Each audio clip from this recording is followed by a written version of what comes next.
Well, hello there, everyone, on this wacky Wednesday. Or is it a wonderful Wednesday? Is it the best day of your life? Hopefully so. And don't let this video bring you down any. Let it bring you up. Yes, that's it. And I am Mazske Finance, coming to you currently from South Florida with plans to travel the world in the future. Hopefully I meet you on my travels. And as always, I'm not a financial advisor, I'm not a CPA, I'm not an attorney, not a doctor, not a nutritionist. I'm just a guy who's well read, meaning thousands of books is my guess, and I love helping people. And my goal is to make you financially independent in 10 years or less. Yes, it is possible, no matter where you're starting from, as long as you have employment, meaning you got to work a job. Okay, if you've been watching my channel for any period of time, you may have heard me say in various videos, a storm is on the horizon, a storm is brewing, a storm is coming. What do I mean by that? What does mazske mean by that? I'm old enough to have lived through, what was it called, the oil embargo in the early 70s, the gas lines. I remember seeing long gas lines at gas pumps sticking out into the street. I saw it just after the hurricane down here too, gas lines out into the street. I invested, I remember, was it Black Monday in 1987? Stock market crash. I wasn't investing then, but I remember that. I was investing during the 90s. I was in the country of Panama during Operation Just Cause. Saw a lot of stuff then, but it didn't really affect the U.S. too much, but it did play a part in all of our lives, even if you don't realize it. I was investing in individual stocks during the dot-com crash, 2000, 2001.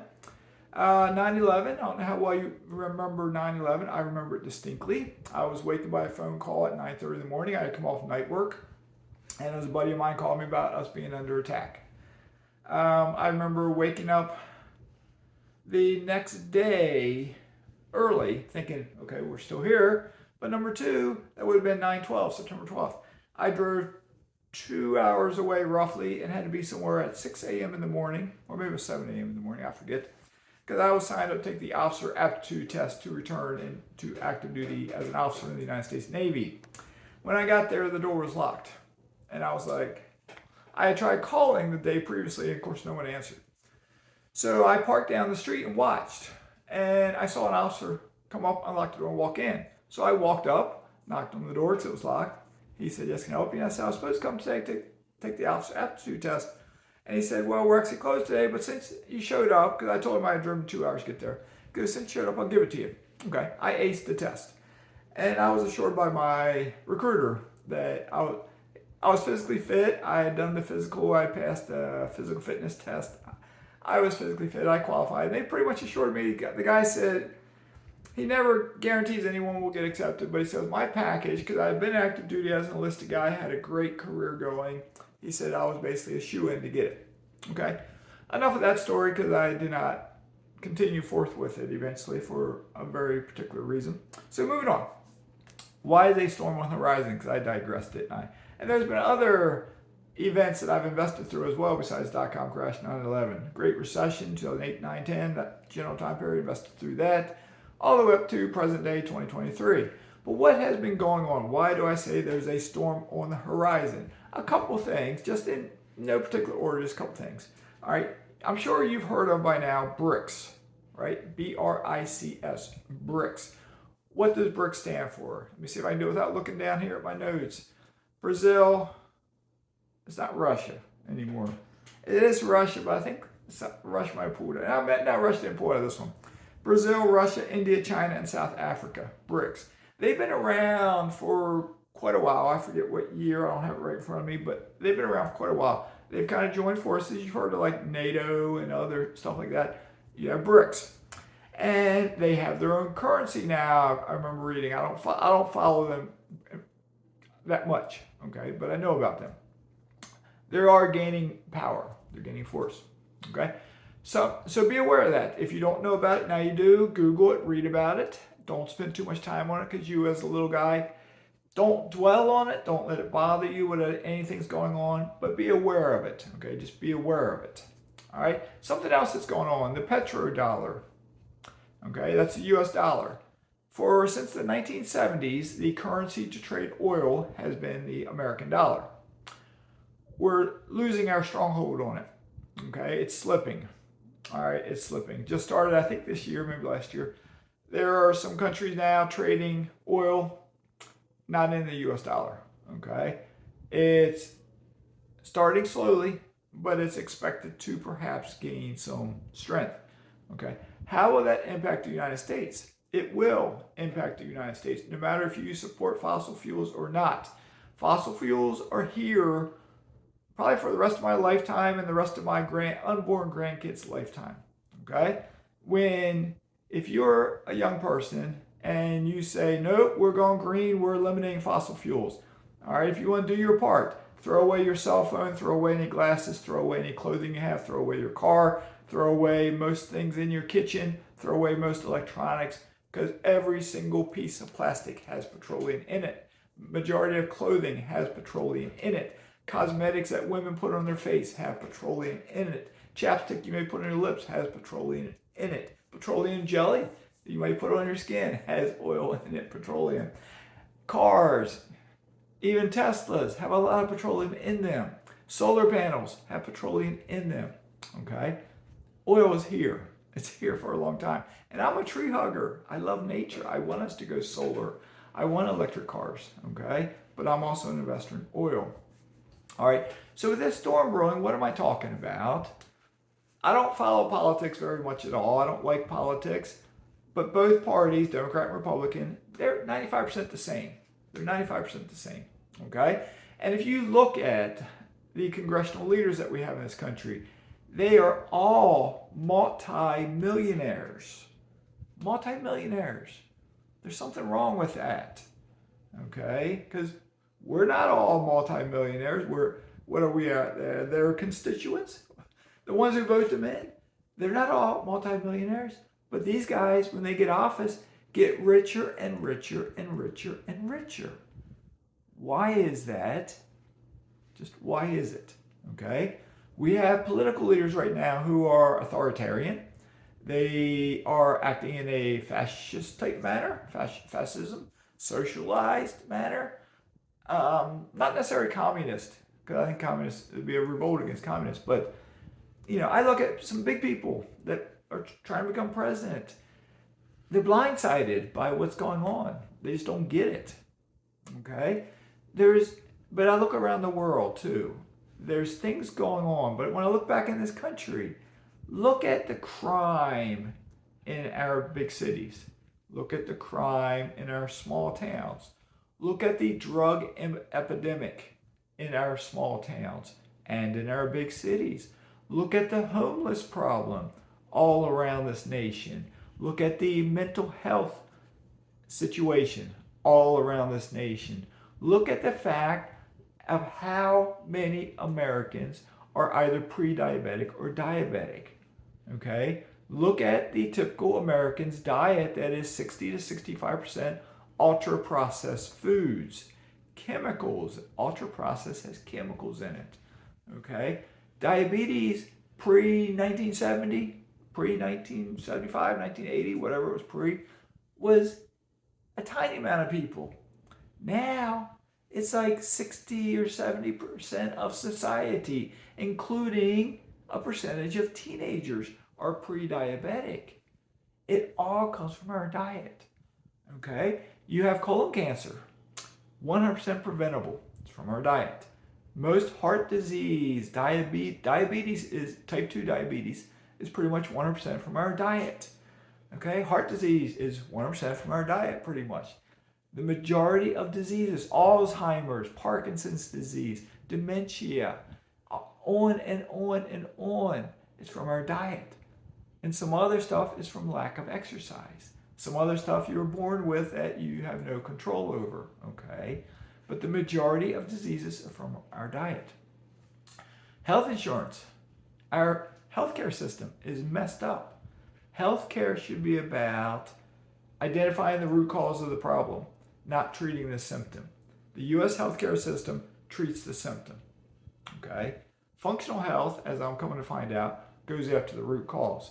I'm having, as I've referenced, 100 plus blood tests and urine tests done. It's opening my eyes to some things because these tests are not given by normal doctors.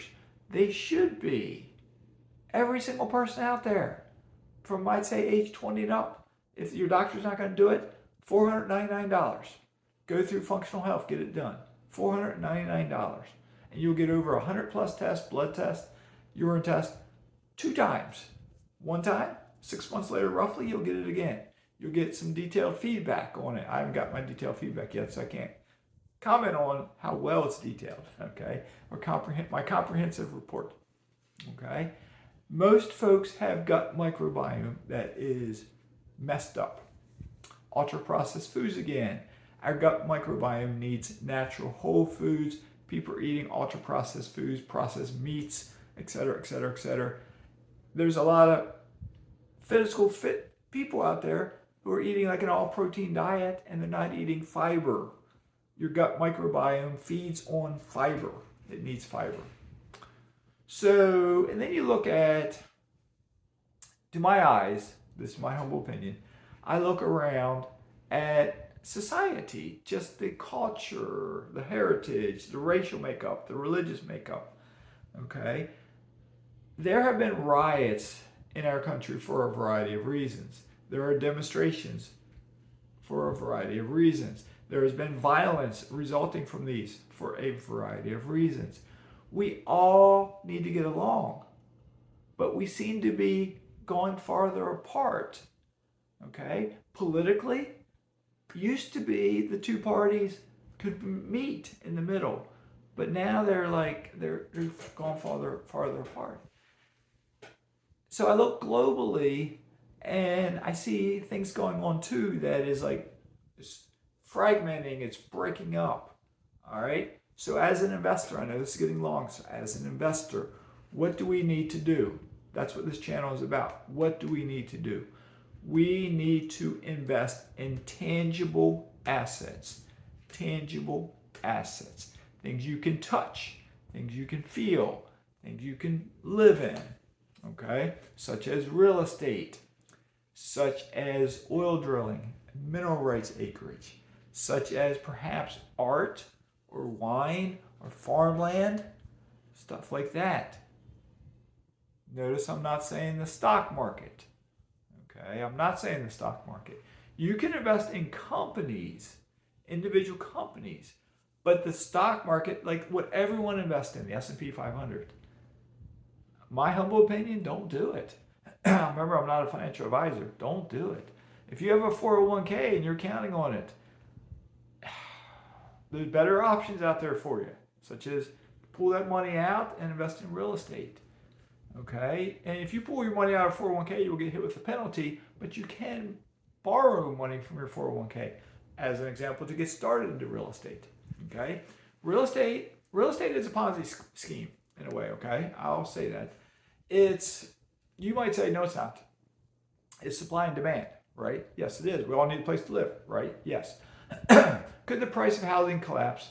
Yes. Who says this house is worth $100,000 or that one's worth $1 million? Could it all crumble down? Yes. But at the same time, if we own houses, people need a place to live. I don't care what the value of my rental properties is unless I have an adjustable rate mortgage or unless rents drop also. But rents don't normally drop. But a lot of things are starting to happen that haven't happened before, so we just don't know that. Okay? But you got to invest in tangible assets. If you're investing strictly in S&P 500 or something like that, or even if you're picking individual stocks but you don't know those companies like you should, a storm is brewing. What happens to the stock market when a storm hits? It crashes. You might say, mazske, it always comes back up. Yes, but we're in 2023. Okay? I look at Japan.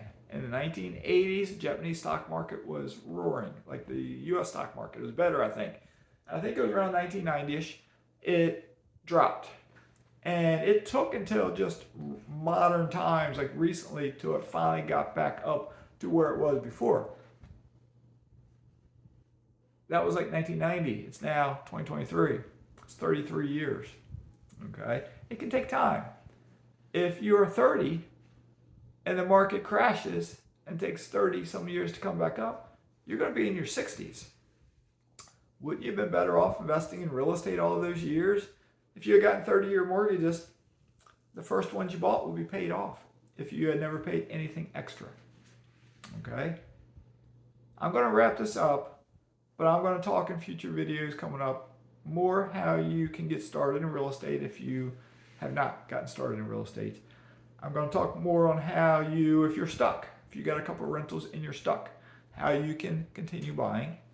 I'm also going to talk more on how you can get involved with oil drilling and with mineral rights ownership. Okay, now the only thing I'll say on that real quick is you need to be accredited to invest in oil. Okay, you need to be accredited. I've explained what that means before, and I'll explain it again, but not today because it's getting long.